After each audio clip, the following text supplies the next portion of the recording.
देहिका का नाम ये कंबोधिलाल है, जैसा ही रंगो रूप है पैसा ही माल है।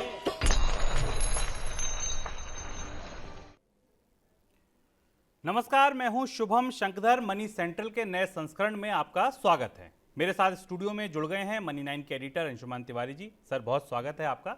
आज का मनी सेंट्रल भी रूस और यूक्रेन सेंट्रल है, क्योंकि यहां हर दिन हर घंटे हालात बदल रहे हैं। सबसे पहले देखिए आज के प्रोग्राम में खास क्या है, यानी आज का ऑन द शो क्या है। आज हम प्रोग्राम में जानेंगे कि रूस पर सबसे बड़ी चोट क्या लगी, क्यों रूस की मुद्रा रूबल टूट गई, बातचीत की मेज पर आने को तैयार क्यों हुआ रूस, क्या तेल और गैस की महंगाई अब लंबी चलने वाली है, भारत में महंगाई काबू करने के लिए क्या कसरत की जा रही है, और युद्ध के बाद भी शेयर बाजार ने वापसी क्यों की।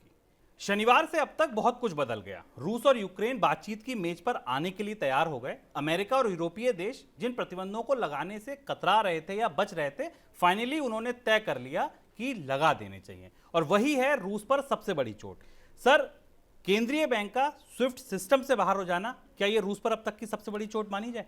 पहले हमें समझना होगा शुभम कि इस पूरे प्रतिबंध की पृष्ठभूमि क्या है। शुक्रवार से और सोमवार तक बीच में बदला क्या। शुक्रवार तक यूरोप और अमेरिका इस बात को लेकर कहीं ना कहीं असमंजस में थे कि रूस को पर आर्थिक प्रतिबंध बढ़ाने से दुनिया की अर्थव्यवस्थाओं को गहरी चोट होगी। लेकिन जैसा कि हम मनी सेंटर में लगातार बताते रहे कि दुनिया को एक बार चुनना होगा कि एक तानाशाह और इस दुनिया के लिए खतरा बन चुके देश को नियंत्रित करने के लिए उसे क्या करना होगा। और शायद अब शुक्रवार की शाम तक रूस की तरफ से जिस तरीके के घटनाक्रम की चेतावनियां दी गई, न्यूक्लियर डिटरेंट की बात की गई, उसके बाद दुनिया ने तय कर लिया कि रूस को दुनिया के आर्थिक सिस्टम से में चोक करना और उसे बाहर करना। और एक बहुत महत्वपूर्ण स्टेटमेंट शनिवार के दिन आया, जिसे European Commission, France, Germany, Italy, Great Britain, Canada और यूएस ने मिलकर जारी किया। और उसमें कहा गया कि we will hold Russia to account and collectively ensure this war as a strategic failure of Putin. यानी शनिवार के दिन दुनिया ने तय कर लिया था, पूरी दुनिया के देशों ने जो रूस से अलग थे, कि इस युद्ध को पुतिन की सबसे बड़ी रणनीतिक भूल साबित कर दिया जाएगा और बना दिया जाएगा। और उसके बाद एकदम शुक्रवार के बाद चीजें बदलना शुरू हुई। एक तरफ रूस न्यूक्लियर डिटरेंट की धमकी दे रहा था और दूसरी तरफ वो वार शुरू हो गया था जिस वार की भविष्यवाणी या जिस वार के बारे में मनी सेंटर में लगातार बात कर रहे थे। और वो वार लड़ा जा रहा था बैंकों के भीतर, वो वार शुरू हुआ दुनिया के फाइनेंशियल सिस्टम में, वो वार शुरू हुआ एनर्जी मार्केट में, वो वार शुरू हुआ कमोडिटी मार्केट में, जहां प्रत्यक्ष रूप से रूस की अर्थव्यवस्था को चोक कर देने, रूस के रूबल को तोड़कर नीचे ले आने और रूस में आर्थिक संकट की तरफ धकेल देने की तैयारी कर ली गई। और इसमें जो सबसे बड़ी चोट लगी पुतिन को, वो थी रशियन सेंट्रल बैंक को यूरोपियन पेमेंट सिस्टम से बाहर करना। ऐसा पहली बार हुआ जब किसी देश के पेमेंट सिस्टम से किसी सेंट्रल बैंक को बाहर किया गया। और इसके साथ ही जो रशिया की फॉरेन एसेट्स थी जो पूरी दुनिया में फैली हुई हैं, उन तक रशिया की एक्सेस कम कर दी गई। और इसके बाद एकदम रशिया की परिस्थिति में बदलाव हुआ। हमने देखा पुतिन बातचीत के लिए मेज पर आने को तैयार हैं। आज हम रिकॉर्ड कर रहे हैं तब शायद बेलारूस में वो बातचीत शुरू होने वाली, उसका नतीजा शाम तक आएगा।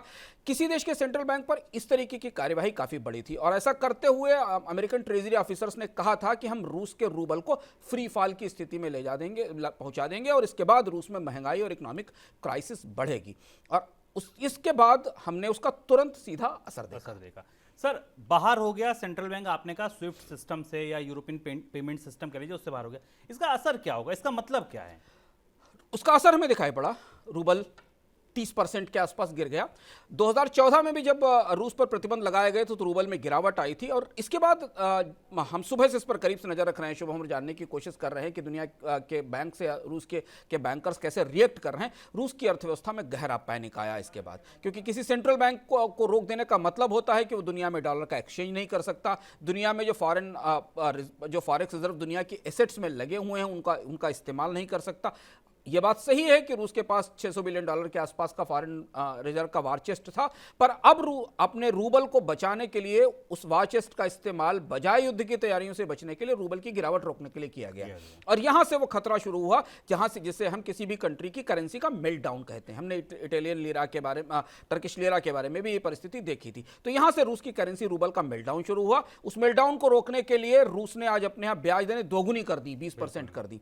और जैसे ही किसी अर्थव्यवस्था में करेंसी टूटती है 10%, 15% से ज़्यादा, वहाँ का देश अपने विदेशी मुद्रा भंडार को खाली करने लगता है उसे बचाने के लिए और ब्याज दरें बढ़ाने लगता है, वहाँ से उस देश के आर्थिक संकट की सबसे गहरी शुरुआत होती है।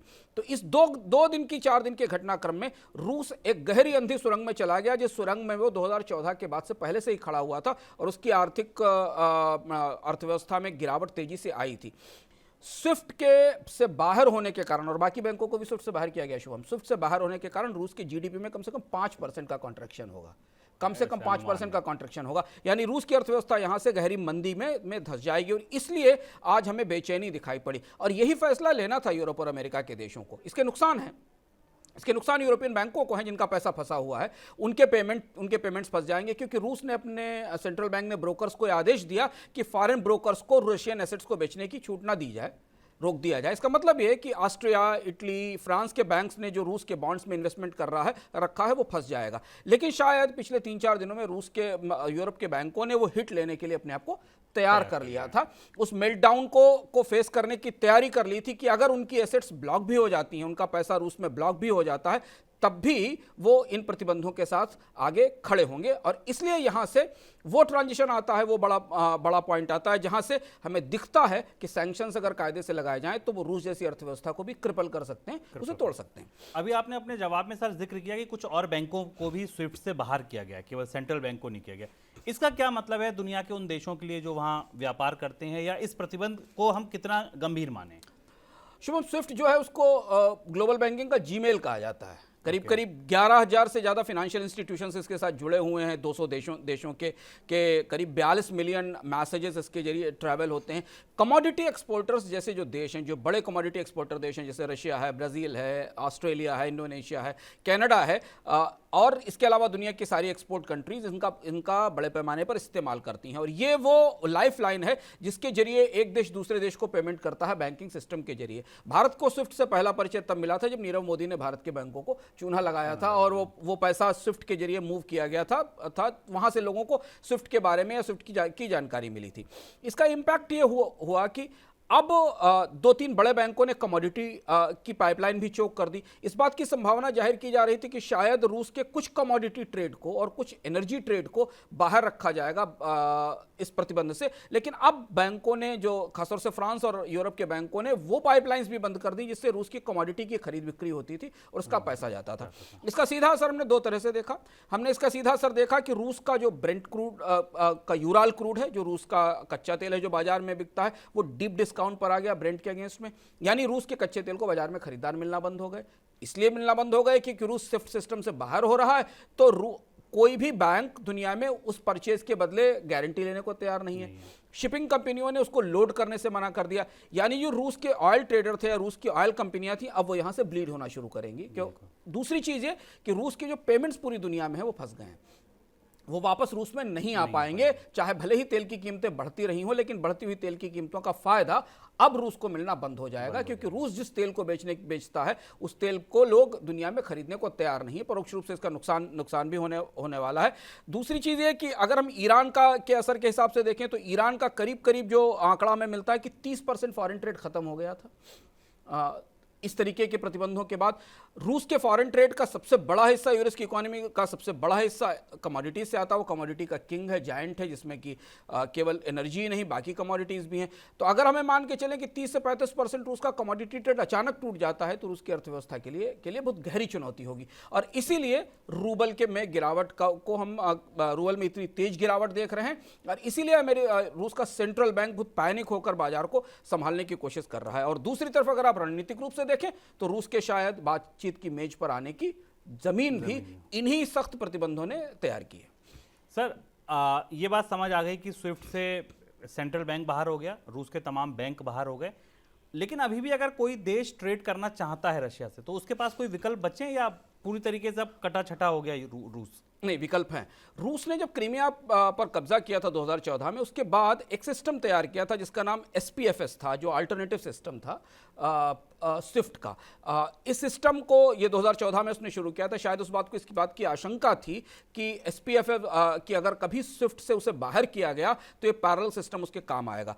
उसमें 50-60 देश के आसपास देश उसके मेंबर भी हैं जिनसे रूस सीधे ट्रेड करता है। पर अब यहाँ एक डिप्लोमेटिक दुविधा है शुभम। डिप्लोमेटिक दुविधा यह है कि रूस का जो पेमेंट एक्सचेंज सिस्टम है, दुनिया के कौन से देश उसको ज्वाइन करते हैं, और अगर उसे ज्वाइन करते हैं और उसके जरिए ट्रेड करने की कोशिश करते हैं तो फिर वो दुनिया में रूस को मदद करने वाले माने जाएंगे। डिप्लोमेटिकली उनको एक्सटेंड लेना पड़ेगा कि वो रशिया की आक्रामकता के साथ खड़े हैं या वो दुनिया के साथ खड़े हुए हैं। एक दूसरा और पेमेंट सिस्टम है जिसको जो चाइना ने डेवलप किया था। चाइना के का पेमेंट सिस्टम है जिसको हम CIPS कहते हैं, cross border interbank payment system, CIPS। इस पर भी करीब 100 के आसपास देश काम कर रहे हैं। ये एक और सिस्टम है जिसका इस्तेमाल रशिया अपनी चीज़ों की खरीदारी या बिक्री के लिए कर सकता है, लेकिन ग्लोबल मार्केट के लिए ये सिस्टम उतने बड़े नहीं हैं जितना बड़ा स्विफ्ट है। और दूसरी इंपॉर्टेंट बात ये कि पेमेंट सिस्टम के जो सबसे बड़े स्टेक होल्डर हैं ना शुभम, वो बैंक्स हैं। दुनिया के बड़े बैंक्स हैं, चाहे वो सोसाइटी जनरल हो, चाहे वो ड्यूश हो, चाहे वो बाकी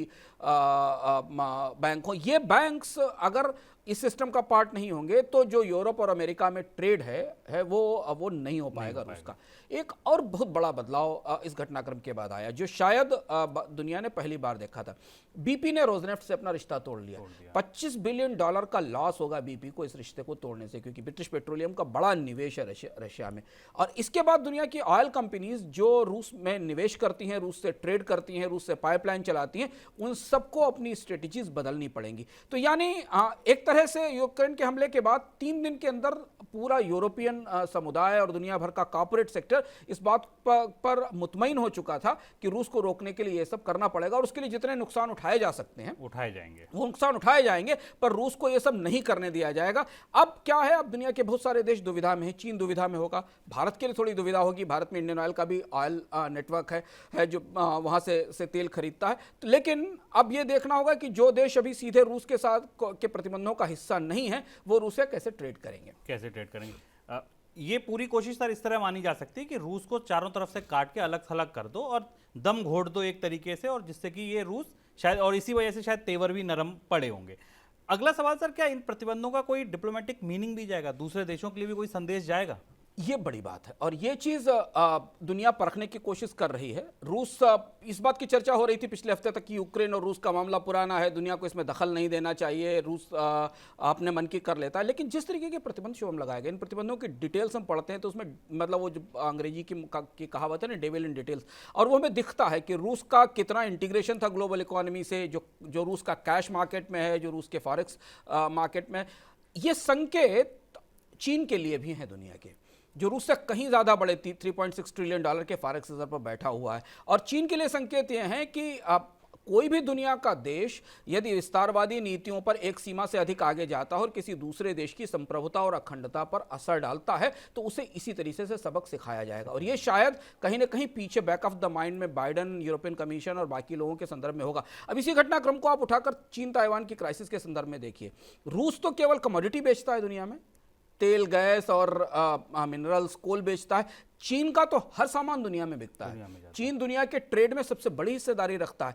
तो चीन के लिए भी एक बड़ी चुनौती है कि इस तरीके की घटनाक्रम के बाद, स्विफ्ट बैन के बाद कोई अर्थव्यवस्था अगर बिल्कुल अलग थलग कर दी जाए तो उसका क्या असर पड़ेगा। और चीन के ट्रेड के लिए दुनिया से जुड़े रहना, चीन का ग्लोबल ट्रेड में शामिल रहना चीन के सर्वाइवल के लिए बहुत जरूरी है। और बल्कि चीन फ्री ट्रेड का नया चैंपियन है, उसने RCEP बनाया है और उसको लीड कर रहा है। तो चीन के लिए भी एक संकेत इस किस्म का है कि विदेशी मुद्रा भंडार बड़ा हो, आपके पास तेल हो, आपके पास गैस हो, आपके पास दुनिया की कोई भी कमोडिटीज हो, लेकिन दुनिया अगर चाहे तो एक इंटीग्रेटेड इकोनॉमी में आपको चोक कर सकती है। और हमने ग्लोबल इंटीग्रेशन के बाद दुनिया में इतने प्रभावी और इतने बड़े सैंक्शंस पहली बार आते देखे, और जिनकी हम उम्मीद कर रहे थे या कहा जा रहा था कि मदर ऑफ ऑल सैंक्शंस आएंगे, तो ये वो मदर ऑफ ऑल सैंक्शंस है जो हमें अब दिखाई दे रहे हैं रूस के, और उसका असर हमें रूस की अर्थव्यवस्था पर दिखाई भी दे रहा है।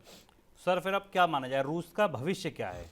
अगर 2-3 निर्णय पे पहुंचा जाए, नतीजों पे पहुंचा जाए कि सब कुछ घट गया, हो गया, अब चाहे बातचीत हो ना हो, बट रूस के लिए अब न्यू नॉर्मल क्या है, क्या मान लेना चाहिए वहां के लोगों को? शुभम, 2014 में जब हमने पहले प्रतिबंधों का पहला चरण देखा था, जिसका जो बहुत ज़्यादा प्रभावी नहीं थे, सिर्फ उनके असर के कारण IMF ने एस्टीमेट किया था कि रूस की अर्थव्यवस्था 1 से 1.5% श्रिंक कर गई थी, और लॉन्ग टर्म में उसका असर 9% के आसपास था। प्रतिबंध कभी तात्कालिक तौर पर उतने बड़ा असर नहीं करते, ये प्रतिबंध लंबा असर करेंगे। जब इसके पेमेंट्स क्राइसिस शुरू होगी, रूस के बैंक्स के लिए पेमेंट सिस्टम आएगा। आज एक खबर ऐसी तैर रही थी कि जो रूस का बैंक है, सर्वे बैंक, उसकी जो यूरोपियन सब्सिडरी है वो एकदम बैंक्रप्सी की सिचुएशन में पहुंच गई है, क्योंकि उसके पास कोई डील नहीं है, कोई ट्रेड डील नहीं, तो सैंक्शंस थोड़े समय बाद धीमे धीमे लंबा असर, गहरा असर करते हैं। अगर हमें माने कि 5% भी रूस का जीडीपी इससे टूट जाएगा स्विफ्ट से बाहर होने के कारण, तो रूस की अर्थव्यवस्था गहरे संकट में चली गई, कॉन्ट्रैक्शन के साथ बहुत गहरे संकट में, और शायद दुनिया के देश इन सैंक्शंस को जल्दी उठाएंगे नहीं। अब ये लंबे समय तक रखेंगे और इसके पीछे बहुत सारी डिप्लोमेटिक प्रेशर्स होंगे रशिया के ऊपर, और अभी इसके 1-2 चरण और भी बाकी हैं शायद सैंक्शंस के, जो आगे आएंगे। तो रूस की आर्थिक तौर पर, रूस की अर्थव्यवस्था के लिए ये गहरा पतन है और ये गहरा संकट है, जिसका असर हमें वहाँ लोगों के विरोध में भी दिखाई दे रहा है। हम अगर करेंसी टूटती है, अगर ब्याज दरें बढ़ती हैं, तो करेंसी की शॉर्टेज होती है, लोग एटीएम के सामने लाइनें लगाते हैं, पैसा निकालने की कोशिश करते हैं। ये सारी चीज़ें उस तरफ इशारा करती हैं कि अगर नेता सोच समझ के साथ फैसले नहीं लेते तो अर्थव्यवस्था पर गहरा असर पड़ता है। दूसरा जो रूस की अर्थव्यवस्था पर सबसे बड़ा असर पड़ेगा कि दुनिया के ट्रेड मार्केट में कमोडिटी का मार्केट शिफ्ट होगा रूस से बाहर, क्योंकि रूस ने बहुत बड़ा सबक दिया है अपने कमोडिटी में ताकत का। तो मुझे लगता है कि ब्राज़ील, इंडोनेशिया, कनाडा, ऑस्ट्रेलिया, इनके जैसे देश जिनके पास कमोडिटी के अच्छे रिजर्व हैं, दुनिया की कंपनियों की सप्लाई चेन में अब ये देश शामिल होंगे रूस की जगह। तो हम कमोडिटी की सप्लाईज में, कमोडिटी के मार्केट में एक बड़ा शिफ्ट देखेंगे आने वाले 6-7 महीनों में, और धीमे धीमे शिफ्ट होता है। कंपनियां अल्टरनेट सोर्सेज ढूंढना शुरू करेंगी, निकल की सप्लाई के, एल्युमिनियम की सप्लाई के, क्रूड या गैस की सप्लाई के। ये बड़ा शिफ्ट होगा। ये शिफ्ट भी रशिया को और ज़्यादा साइडलाइन करेगा और ज़्यादा दुनिया के कमोडिटी मार्केट में कॉर्नर करेगा। ये भविष्य की संभावना इस पूरे घटनाक्रम के बाद रूस की अर्थव्यवस्था को लेकर दिखती है। बिल्कुल। अब हम बातचीत के दूसरे दौर पे आते हैं। अब हम बातचीत करेंगे भारत की, अपने देश की। उससे पहले आप देखिए मनी 9 की एक स्पेशल रिपोर्ट और जानिए कि जब देश की बड़ी अर्थव्यवस्था में कोई संकट आता है तो इंटीग्रेटेड इकोनॉमी में कोई देश अछूता नहीं बचता है, अछूता भारत भी नहीं। रूस और यूक्रेन की जंग से इन दोनों देशों को तो नुकसान हो ही रहा है, लेकिन इससे पूरी दुनिया पर जो महंगाई बम फूटा है उससे कोई भी देश अछूता नहीं है। कच्चे तेल की बढ़ती कीमतें पहले ही महंगाई की आग में घी का काम कर रही थी। अब रूस पर आए नए कड़े प्रतिबंधों से दुनिया भर के कारोबार को इसने अपनी जद में ले लिया है। जब दुनिया के तमाम देश इस जंग से पैदा हुई परेशानी झेल रहे हैं, तो ऐसे में भारत भी इससे कैसे अछूता रह सकता है। अब जरा इस बात को भी समझ लेते हैं कि आखिर भारत और रूस की एक दूसरे पर कैसे और कितनी निर्भरता है। कुल कारोबार की बात करें तो भारत और रूस के बीच चालू वित्त वर्ष में करीब 9 अरब डॉलर से ज्यादा का कारोबार हो चुका है, जो पिछले साल 8 अरब डॉलर के आसपास था। भारत और रूस के बीच सबसे ज्यादा कारोबार हथियार, पेट्रोलियम उत्पादों, फर्टिलाइजर, दालें, दवा और वाहन आदि का होता है। भारत ने 2020-21 में रूस से 8.5 अरब डॉलर का सामान आयात किया, जिसमें 4.5 अरब डॉलर का पेट्रोलियम और पेट्रोलियम उत्पाद शामिल है।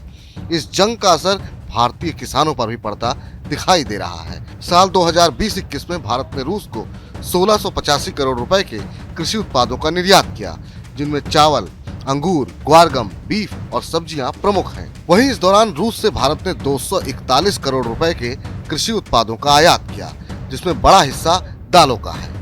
सबसे ज्यादा खतरा तो आम जनता को है, क्योंकि जंग से कच्चे तेल की कीमतें पहले ही आसमान पर हैं और इससे पेट्रोल डीजल की कीमतें और बढ़ने की आशंका बन चुकी है। भारत की ईंधन जरूरत का एक बड़ा हिस्सा रूस से भी आता है और साथ ही देश की तेल कंपनियों ने रूस के तेल गैस क्षेत्र में भारी निवेश किया है। ONGC विदेश limited, Indian oil corporation, oil India limited और भारत पेट्रो रिसोर्स लिमिटेड ने रूस के तेल और गैस परियोजनाओं में कुल निवेश 13.6 अरब डॉलर किया है। इन दोनों देशों के बीच जो सबसे ज्यादा मजबूत कड़ी है वो है रक्षा क्षेत्र की। रक्षा क्षेत्र के लिए हथियार, उपकरण और टेक्नोलॉजी के लिए भारत काफी हद तक रूस पर निर्भर है। हाल ही में भारत ने रूस से 5.6 अरब डॉलर में S-400 Trump air defence system खरीदने का समझौता किया है, जो फिलहाल अभी पाइपलाइन में है। कुल मिलाकर कृषि से लेकर रक्षा और ईंधन से लेकर दवाओं तक सभी क्षेत्रों पर इस जंग का असर देखने को मिल सकता है। हालांकि विशेषज्ञों का कहना है कि भारत और रूस के बीच भुगतान के लिए जो रुपए रूबल व्यवस्था है, उसके चलते पश्चिमी देशों के मुकाबले भारत पर इन प्रतिबंधों का असर कुछ सीमित रहेगा। सर, अब भारत के संदर्भ में जो मेरा पहला सवाल है वो स्विफ्ट से ही जुड़ा है, क्योंकि आपने स्विफ्ट की चर्चा की, स्विफ्ट के असर को आपने बताया पूरी दुनिया के लिए। भारत के अगर दृष्टि से देखें, भारत के संदर्भ में देखें, तो ये कितनी बड़ी चोट भारत के लिए है? शुभम, भारत स्विफ्ट का हिस्सा है और भारत अभी तय नहीं कर पाया है कि रशिया को स्विफ्ट से एक्सक्लूड करने के बाद रूपी रूबल ट्रेड का क्या हुआ। करीब 21-22 का आंकड़ा हमारे पास है। $9.4 बिलियन का बायलेटरल ट्रेड था रूस के साथ, जिसमें क्रूड ऑयल है, पेट्रोलियम प्रोडक्ट्स हैं, गोल्ड है, प्रेशियस मेटल है, स्टोन है, इनका ट्रेड है। भारत अगर प्रतिबंधों के साथ, अब भारत के लिए डिप्लोमेटिक असमंजस है, अगर वो प्रतिबंधों के साथ खड़ा होगा तो उसे स्विफ्ट से बाहर होने को स्वीकार करना पड़ेगा रूस का, या फिर भारत कोई दूसरा चैनल शुरू करेगा। लेकिन एक्सपोर्ट की दृष्टि से, निर्यात की दृष्टि से भारत के लोगों के लिए जो रूस से कारोबार की अपॉर्चुनिटी थी वो सीमित होती चली जाएगी। इसका एक दूसरा पॉजिटिव फायदा यह है कि रूस से जो कमोडिटीज़ की या सामानों की सप्लाई बाकी दुनिया को होती थी, वो मार्केट्स में भारत को जाने की अपॉर्चुनिटी है, क्योंकि वहाँ एक क्रिटिकल गैप बनना शुरू हो रहा है। दुनिया के लिए एक बड़ा चैलेंज ये है कि रूस जितनी कैपेसिटीज रखता था उतनी कैपेसिटीज ओवरनाइट तो तैयार नहीं हो जाएंगी, एक रात में तैयार नहीं हो जाएंगी। तो दुनिया के जिन देशों के पास कैपेसिटीज हैं और अभी वो उनका पूरा इस्तेमाल नहीं हो रहा है, मिनरल से जुड़ी हुई, बाकी चीज़ों से जुड़ी, उनमें भारत भी है, उसमें भारत को इस निर्यात का फायदा उठाना पड़ेगा। लेकिन दुनिया की डिप्लोमेसी किस तरफ टर्न करती है? क्या वो रूस के तटस्थ खड़े देशों को तटस्थ होकर कारोबार करने देती है, या वो दुनिया को रूस के पक्ष में और रूस के विपक्ष में बांटेगी? ये चीज़ें अभी हमें आने वाले समय में देखनी पड़ेंगी। लेकिन भारत के लिए तात्कालिक तौर पर निर्यातों के लिए बड़ी चुनौती है। जैसे हमने कल देखा शुभम की जो भारत का export guarantee, credit guarantee corporation है, उसने रूस से आने वाले सामान पर इंश्योरेंस की गारंटी देने से मना कर दिया। यानी इंश्योरेंस का कवरेज भारत की कंपनियों को नहीं मिलेगा। दूसरी चीज़ बड़ी कि रूस की क्राइसिस के बाद दुनिया में फ्रेट चार्जेस बढ़ गए हैं। शिपिंग लाइंस के लिए चैलेंज है, खासतौर से जो ब्लैक सी से मूव करने वाला पूरा शिपिंग ट्रैफिक था वो नहीं जा पा रहा है, तो शिपिंग की कॉस्ट भी बढ़ी है। तो एक्सपोर्टर्स के लिए अगर अपॉर्चुनिटी है तो शिपिंग की कॉस्ट बढ़ने के कारण, कमोडिटीज़ की कॉस्ट बढ़ने के कारण चैलेंज भी है। भारत को जब बहुत जल्दी तय करना होगा कि वो द्विपक्षीय व्यापार में रूस को किस स्थिति में लेता है इस नए घटनाक्रम के बाद। सर, इस पूरे घटनाक्रम से एक चीज़ तय है, वो ये तय है कि क्रूड ऑयल 100 के पार है, वो अभी भी $101 पर ट्रेड कर रहा है ब्रेंट में। आपको क्या लगता है कि तेल की महंगाई अब लंबे समय तक टिकेगी क्या? हाँ, अब ये प्रतिबंध का दूसरा हिस्सा है। हमने जैसे कहा ना मनी सेंट्रल में चर्चा में कि प्रतिबंध ऐसा है, और खासतौर से कमोडिटी ड्रिवन इकोनॉमीज पर लगाए जाने वाले सैंक्शंस दोनों तरफ काटते हैं। तो दो चीजें हमें समझनी चाहिए भारत की दृष्टि से जो हमें दिखता है कि एक, रूस की ऑयल सप्लाई जितनी तेजी से मार्केट से एक्सक्लूड होगी, उतनी ऑयल सप्लाई बढ़ाने की क्षमता किसी में नहीं है। कितनी डिप्लोमेटिक लाइजनिंग कर पाएंगे अमेरिका या यूरोप के देश, और ओपेक देशों को इस बात के लिए बाध्य कर पाएंगे कि वो अपना उत्पादन बढ़ाएं, और क्या ओपेक देश एकजुटता तोड़ेंगे? क्योंकि रूस ओपेक का एक महत्वपूर्ण मेंबर है, उस एकजुटता को तोड़ेंगे, ये आगे हमें देखना होगा। लेकिन तात्कालिक तौर पर क्रूड ऑयल और जो बाकी कमोडिटीज़ रूस से आती हैं, चाहे वो कोल हो या एल्युमिनियम हो या निकिल हो या पैलेडियम हो, इनकी क्षमताएं इतनी जल्दी कहीं से तैयार नहीं होंगी। इनमें साल भर, 2 साल, 3 साल लगेगा। और दुनिया में कोई भी कंपनियां शुभम तब इन क्षमताओं में निवेश करेंगी जब उनको पता चलेगा कि रूस लंबे समय तक सैंक्शंस में रहता है, यानी रूस से आने वाली सप्लाईज का अगले 3-4 साल, 5 साल तक बढ़ने का कोई भविष्य नहीं है। तब कोई कंपनी नई माइनिंग कैपेसिटी में निवेश करेगी, नई कैपेसिटी बनाएगी, तैयार करेगी। तो जहां तक कमोडिटी की इन्फ्लेशन का सवाल है, उसमें क्रूड भी शामिल है, ये लंबे समय तक रहने वाली। और ये बात भारत के इकोनॉमिक सिस्टम को समझ में आने लगी है कि 90, 96, 95, 100, 102 इसके आसपास मूव करता रहेगा क्रूड। थोड़ा बहुत अगर सप्लाई बढ़ाने की कोशिश की जाएगी तो शायद ईरान से कुछ सप्लाई बढ़ सके या मिडिल ईस्ट से बढ़ सके, और उसकी तैयारी भारत सरकार के भीतर कहीं ना कहीं शुरू हो गई है, जिस पर हमने अपने मनी सेंट्रल में चर्चा की थी शुक्रवार को चर्चा की थी कि क्या पेट्रोल डीजल की कीमतें नहीं बढ़ेंगी। ऐसा लगता है कि सरकार ने कहीं ना कहीं एक्साइज के में कटौती, 1 लाख करोड़ रुपए तक का जो लॉस कैलकुलेट किया गया है उसे उठाने की चर्चा शुरू हो गई। करेगी कि नहीं करेगी सरकार, ये हमें बाद में दिखाई देगा। लेकिन क्रूड ऑयल को लेकर कम से कम उसकी कीमतों का पूरा असर शायद पासा न किया जाए, इसकी उम्मीद हम कर सकते हैं। सर, महंगाई जैसे आपने जिक्र किया कि और मोर्चों पर भी और दिशाओं से भी आ रही है, तो और कुछ कसरतें भी सरकार ऐसी करेगी क्या जिससे महंगाई को थामा जा सके, रोका जा सके? सरकार सीधे तौर पर टैक्स घटाकर महंगाई कम कर सकती है, और अगर पेट्रोल डीजल के ऊपर एक्साइज ड्यूटी में कमी की जाती है तो उसका असर ये होगा कि कम से कम कीमतें जहां हैं वहीं थमी रहेंगी। 100 रुपए के आसपास पेट्रोल बना रहेगा, इसके ऊपर नहीं जाएगा। सरकार एक्साइज ड्यूटी घटाती है, तेल कंपनियां उसका नुकसान उठाती हैं, ये हमें बाद में पता चलेगा। लेकिन एक ये महत्वपूर्ण चीज़ है। दूसरी चीज़ ये कि महंगाई बढ़ेगी बहुत तेजी से, इसको लेकर जो भारत के सरकार के अंदर एक किस्म का एवॉइडेंस था, एक किस्म का अस्वीकार भाव था कि नहीं नहीं ऐसा नहीं होगा, थोड़े समय बाद ठीक हो जाएगी, वो कहीं बैठ रहा है। सरकार, वित्त मंत्रालय, रिजर्व बैंक और सारे इंपॉर्टेंट फंक्शनरी ये मानने लगे हैं कि हम एक तेज और हाई इन्फ्लेशन के दौर में पहुंच रहे हैं आने वाले समय में। और शुक्र है कि हमारी सरकार और रिजर्व बैंक उस महंगाई की फायर फाइटिंग में आगे आ रहे हैं। आरबीआई ने भी कहा है कि यह अनएक्सपेक्टेड इन्फ्लेशन है, इसका असर भारत के आर्थिक विकास दर पर दिखाई देगा, बड़ा असर दिखाई देगा। कंपनियों ने समझा है कि कीमतें नहीं बढ़ाई जानी चाहिए। आज इस तरीके की खबरें आई कि कई कंपनियां अपनी जो कीमतों में बढ़ोतरी उसको टालना चाहती हैं, यानी वो कमोडिटी की बढ़ी हुई कॉस्ट को एब्जॉर्ब करने की कोशिश करेंगी और कीमतें नहीं बढ़ाएंगी। यानी उनको ये समझ में आया है कि अगर इस समय मूल्य बढ़ाए गए तो बाजार और सिकुड़ेगा, रिकवरी और कमजोर हो जाएगी, क्योंकि डिमांड ड्रिवन इकोनॉमी है भारत की, कंज्यूमर डिमांड की, और अगर प्राइसेस और बढ़े तो लोगों के लिए खपत और ज़्यादा करना और ज़्यादा मुश्किल हो जाएगा। तो ये दो स्ट्रेटजीज इन्फ्लेशन से फायर फाइटिंग की हमें दिखाई देती है। एक स्ट्रेटजी दिखाई देती है सरकार शायद पेट्रोल डीजल में बढ़ोतरी को कम से कम रखने की कोशिश करे, हम ऐसी उम्मीद कर सकते हैं, होगा नहीं हमें पता नहीं 7 मार्च के बाद। दूसरा ये कि कंपनियां शायद कीमतों में बढ़ोतरी को 5-6 महीने के लिए टाल दें और जो नुकसान है जो हिट है वो अपने मार्जिन पर लें, जिस पर हमने इकोनॉमिक में विस्तार से बात की थी और बताया था कि महंगाई ऐसे कम हो सकती है। और तीसरी और इंपॉर्टेंट चीज है कि रिजर्व बैंक शायद ब्याज दरों में बढ़ोतरी को थोड़े समय के लिए टाल देगा, ताकि सस्ते कर्ज की उपलब्धता बाजार में बनी रहे और जो लॉस या जो हिट महंगाई बढ़ने के कारण इकोनॉमी पे आ रहा है उसे एब्जॉर्ब करने में कंपनियों को और निवेशकों को थोड़ी मदद मिल सके। तो ये था हमारा आज का मनी सेंट्रल। जुड़े रहिए आप हमारे साथ मनी 9 के साथ, और जाते जाते हम आपको छोड़ जाते हैं स्विफ्ट पर। ये स्विफ्ट होता क्या है?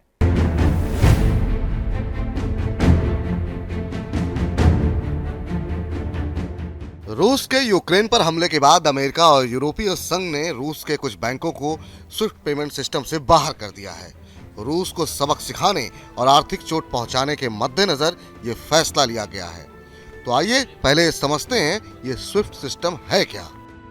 The society for world wide interbank financial telecommunication यानी स्विफ्ट को 15 देशों के 239 बैंकों ने 1973 में शुरू किया था। बेल्जियम के कानूनों के तहत ये एक कोऑपरेटिव सोसाइटी है। ये किसी भी ट्रांजैक्शन या लेन देन के लिए एक पेमेंट मैसेजिंग सेवा है। दो वित्तीय संस्थाओं के बीच सिक्योर्ड रूप से जानकारी और निर्देश ट्रांसफर करने के लिए, यानी कि लेन देन या फंड ट्रांसफर से जुड़ी जानकारी एक्सचेंज करने के लिए ये एक प्लेटफॉर्म है जिसे स्विफ्ट कहते हैं।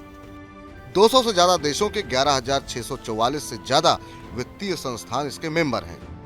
2021 में स्विफ्ट के माध्यम से प्रतिदिन औसतन 4.2 करोड़ पेमेंट्स और ट्रांजैक्शन को प्रोसेस किया गया था।